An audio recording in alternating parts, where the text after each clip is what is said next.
Halo guys, what's up? Gimana kabar kalian? Ya, semoga kalian baik-baik saja ya. Lalu di video pertama kali ini yaitu kita akan membahas mengenai seperti yang kalian udah lihat di sebelum video, yaitu jatuh cinta.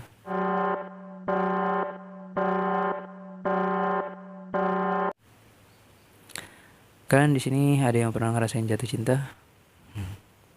Pasti udah ada yang pernah. Terus jatuh cinta ini sih lebih dominan ke arah remaja ya. Kalau udah dewasa tuh susah banget rasanya untuk jatuh cinta lagi. Rasanya untuk pacaran lagi tuh susah ngedapetinnya, ngedapetin pacar. Pas di PDKT kelihatannya mudah, tapi kok makin kesini makin susah. Oke, kita ke esensi yang pertama dulu ya. Kita masuk bagian satu, yaitu di bagian pengertian jatuh cinta.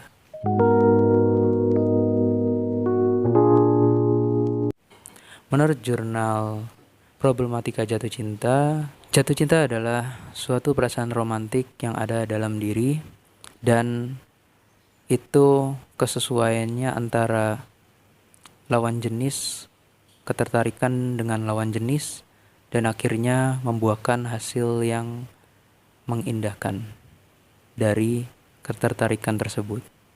Berawal dari ketertarikan mulai dengan tiba-tiba suka, sayang, dan cinta akhirnya. Nah, itu dia tadi pengertian dari jatuh cinta itu sendiri. Nah, menurut jurnal yang sama, itu jatuh cinta dibagi menjadi 3 bagian.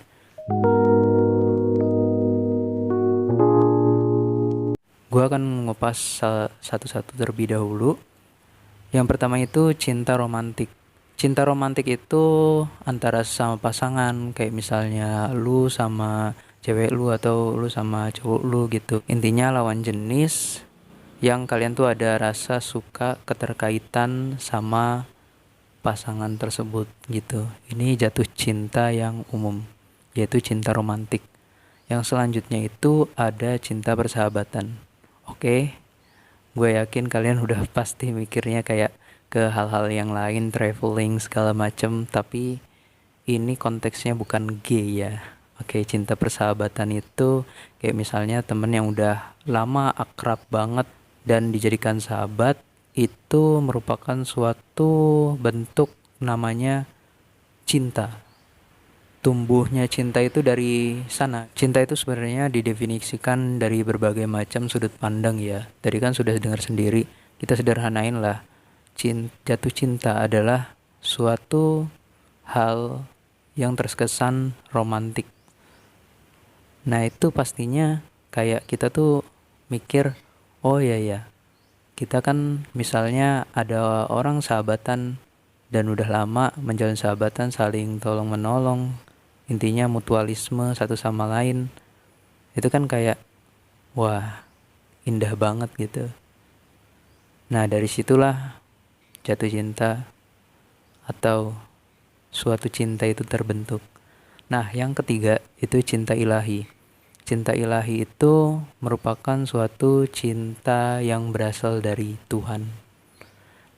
Jadi kalian kalau misalnya beribadah ataupun kalian mendengarkan pemuka-pemuka agama itu berceramah sebagainya, petunjuk atau pedoman untuk menjadi lebih baik lagi dalam kegiatan ataupun beraktivitas dalam hal agama, itulah yang namanya cinta ilahi.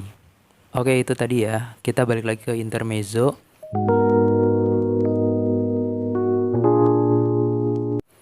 Yaitu remaja itu sekarang banyak banget dihadapin sama yang namanya jatuh cinta, terutama ini buat remaja yang cinta monyet.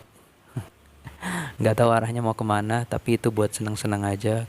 Gue paham sih maksud dari lulu pada yang emang masih remaja kayak gitu.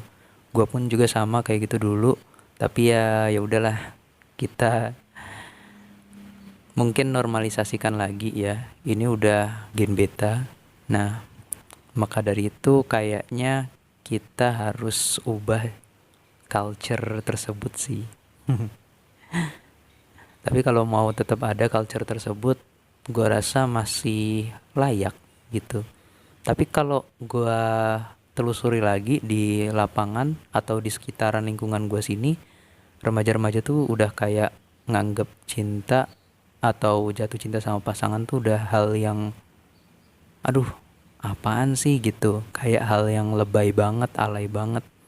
Ini cuman pendapat aja ya, jangan jangan diserang buat yang lagi pacaran ya.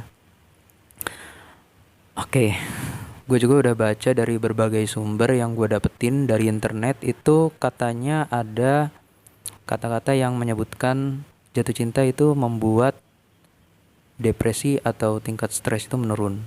Nah, dari kata-kata tersebut itu kan kata-kata yang baik gitu. Tapi ada juga sisi lain atau sisi yang buruk gitu. Mengutip dari salah satu jurnal yang membahas mengenai judul novel Saat Kita Jatuh Cinta, itu karya Ayu Ahra. Di situ menyebutkan ada dua orang. Dua orang itu bernama, yang pertama itu Biru. Dia itu memiliki sikap yang dia tuh masih remaja tapi ingin dewasa, cepat dewasa gitu. Terus yang kedua ini namanya Agya. Agya ini dia juga masih remaja tetapi kebalikan dari si Biru itu tadi. Kalau Agya ini dia itu masih remaja juga tapi dia pengen memiliki pemikiran seperti kekanak-kanakan, karena memang dua perspektif tersebut beda dan juga ditambah dengan orang tua yang mereka itu cerai orang tuanya. Jadi cinta keluarga mereka itu terenggut di sana, dan juga untuk mengendalikan tingkat emosional mereka itu sangat amatlah susah gitu. Apalagi memang keluarga itu merupakan suatu ikatan cinta yang erat banget kaitannya. Oke, itu tadi ya cerita dari jurnal yang membahas tentang novel berjudul Saat Kita Jatuh Cinta karya Ayu Ahra. Nah, selanjutnya gue akan membedah 3 timelapse jatuh cinta versi gue.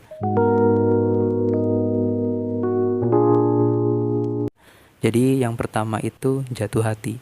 Jatuh hati ketika lu itu merasa bahwa lu lagi deket sama gebetan lu dan lu tiba-tiba papasan sama dia dan kenalan, PDKT-an, minta nomor WhatsApp dan lain sebagainya gitu. Terus habis itu mungkin ya beberapa bulan gitu, lu akhirnya kayak merasa nyaman banget atau cocok banget sama dia. Gue pengen ngelanjutin untuk PDKT-annya.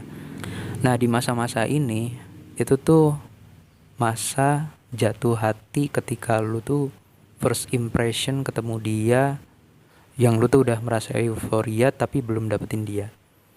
Itu masa-masa ya itu tadi, ketika lu tuh masih kenal deket sama dia, belum kenal lebih jauh. Dan juga biasanya jatuh hati ini itu pandangan pertamanya adalah raut wajah.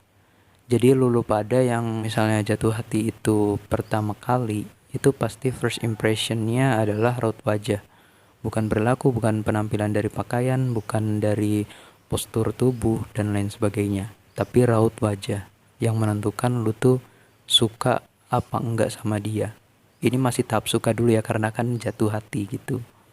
Terus timelapse yang kedua yaitu jatuh cinta. Nah, di sini itu the real jatuh cinta beneran, nggak cuman kayak udah deketin terus tapi kayak masih ada rasa bimbang. Nah, di tahap ini lu tuh udah aman banget, udah nyaman banget, karena lu tuh udah pasti ya diterima. Karena kalau ditolak itu bukan jatuh cinta, itu namanya masih jatuh hati. Dan lu tuh nanti ke tahap yang ketiga, tapi gue pengen bahas tahap yang kedua dulu. Jadi tahap 2 itu memang kayak agak-agak gampang, agak-agak susah ya. Sebenarnya masih ada rasa yang gak aman juga sih. Lu harus mempertahankan dia. Gimana caranya lu bisa jaga dia, lu bisa ngabarin dia setiap saat, setiap waktu gitu. Dan juga lu harus kontrol kesehatan dia. Ini kayak udah lu tuh ngerangkep berbagai macam jabatan gitu. Lu jadi dokter, lu jadi pengawas security gitu kan. Terus habis itu dia juga kalau misalnya lu lagi sakit dia khawatirin lu, atau lu belum makan dia khawatirin lu juga gitu. Tapi di tahap ini sih asik-asik, asik-asik deg-degan gitu ya, tapi nggak apa-apa. Oke, kita masuk ke tahap yang ketiga. Time lapse-nya itu mati rasa. Ya, ketika ini di tahap lu itu udah putus sama pacar lu dan lu mutusin untuk move on, tapi lu belum bisa move on, dan akhirnya lu tuh hanya bisa menangis sesungguhkan, dan lu kecewa sama pilihan lu yang pas di awal dari PDKT-an itu. Nah, makanya ini dipikirin secara matang-matang biar lu tuh nggak ke arah yang lu tuh nyesel banget pas di tahap ketiga ini. Oke, itu tadi 3 time lapse yang udah gue tunjukin ya, yang udah gue bahas. Sekarang kita lanjut ke fase jatuh cinta.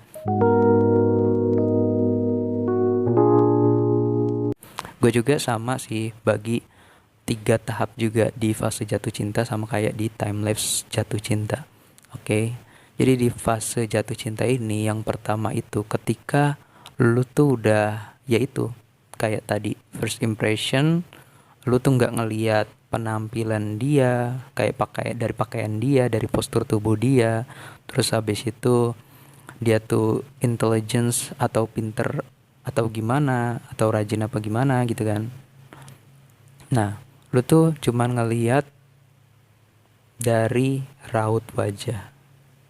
Ketika lu udah ngelihat raut wajah dia cantik, lu tuh langsung ngampirin dia, lu langsung nembak dia ataupun lewat perantara, itu terserah lu. Intinya lu deketin dia, PDKT-in dia, dan lu nanti berharap bisa jadian sama dia.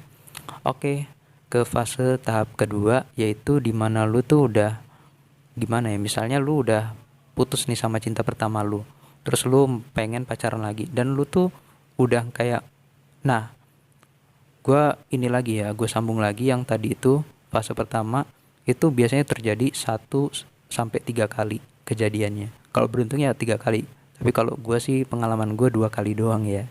Kalau di fase pertama tadi, fase yang dimana itu first impression raut wajah 2 kali, biasanya 1 sampai 3 kali itu.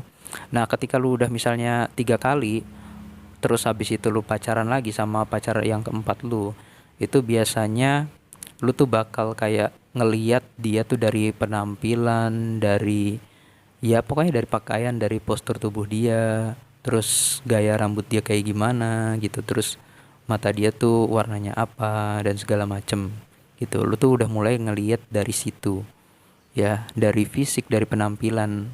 Mau itu pakaian dia kayak misalnya pakai celana kargo merah cabe, terus habis itu pakai kaos oblong warna hijau neon gitu, ya itu terserah mereka gitu, gimana mendeskripsikan hal tersebut menurut keestetikan mereka. Tapi kalau ya berlebihan kayak tadi sih, menurut gua nggak worth it juga gitu, harus diminimalisir lah. Kita harus cukup di tengah-tengahnya, jangan kelebihan, jangan juga kekurangan kayak gitu. Oke, kita lanjut ke fase yang ketiga. Nah, di fase yang ketiga ini, ketika lu udah putus sama pacar lu yang keempat dan lu beralih ke pacar lu yang kelima misalnya. Nah, kalau yang di fase kedua ini biasanya sekali doang. Sekali doang lu merasakan kayak lu harus milikin cewek yang penampilannya oke, terus juga fisiknya oke, kayak gitu. Lu cuman sekali doang merasakan itu, terus selanjutnya ke tahap fase yang ketiga. Nah, di fase yang ketiga itu lu tuh udah melihat gebetan lu tuh dari mannernya itu atau behaviornya.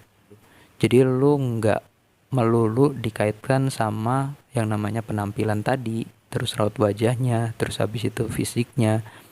Karena lu udah mulai tumbuh dewasa, lu udah mengerti gimana caranya milih kekasih, milih pacar gitu, atau milih teman hidup nanti untuk nikah mungkin ya. Jadi lu ngelihat dari intelligence-nya atau kepintaran dia atau kecerdasan dia gitu, dan lu ngelihat juga dari sisi adabnya juga, gimana sih orangnya, selengean kah, ataupun dia berandalan, atau dia baik banget, atau gimana, itu tergantung dari lu milihnya gimana, cara menanggapinya.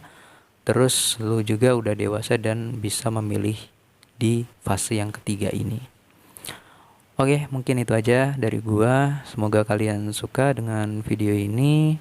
Di video pertama gua, yaitu yang berjudul Jatuh Cinta. Semoga kalian mendapatkan manfaat dari video ini dan juga dapat menginspirasi kalian untuk bisa jatuh cinta. Oke, sekian dari gua. Gua Andi. Bye bye.